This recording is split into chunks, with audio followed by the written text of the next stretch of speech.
Hello. So what is a function? Well, take for example a classroom. The classroom would be called a set. Then all the people in the classroom would be called the elements of that set. Then let's take another set and let the elements of that set be all the numbers that represent everybody's height, how tall they are. Alright, now something, and it doesn't matter what that something is right now, but something will take a person out of the classroom, say me for example, and pair me up with the number 5'8" out of that other set. That same something could take somebody else in the classroom and pair them up with the number 6'1" in the other set. Or take somebody else out of the classroom and pair them up with 5'3", so forth and so on. The point being is that something takes each one of us and pairs us up with our exact height, and we all only have one height. That's the idea of a function. Another idea of a function would be those old antique gumball machines from way back when. You would take a penny, for example. You take a penny, put one penny into the gumball machine, and you would crank the gumball machine, and then out would spit one gumball. That gumball machine is a perfect example of a function. Take one input, do something to it, spit out one output. That right there is the entire idea of a function. So now let's bring over the idea of a function into formal mathematics. Alright, so here's the definition of a function. A function f is a rule of correspondence that assigns to each element x in the domain exactly one element y in the range. So this is just fancy math talk about what I was saying earlier, where a function took one thing from this set and paired it up to exactly one thing in this other set. We're just calling those sets now domain and range.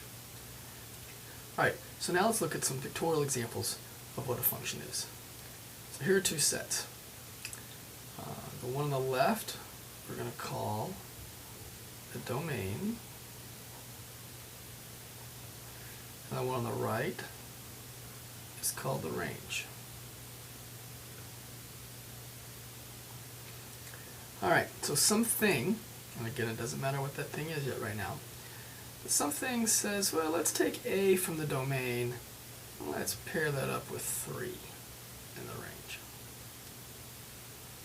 And that same something might take B, pair that up with 1. That same something might take C and pair it up with 4. That same something might take D and pair it up with 5. So the question would be, does this something, the thing that does this, is that a function? Well, yes, it is a function because it takes each one of these elements in the domain, and each one of these things gets paired up with exactly one thing in the range. This is an idea of a function. So what about this one? Say something takes A and pairs it up with 1. That same something takes B and pairs it up with 4.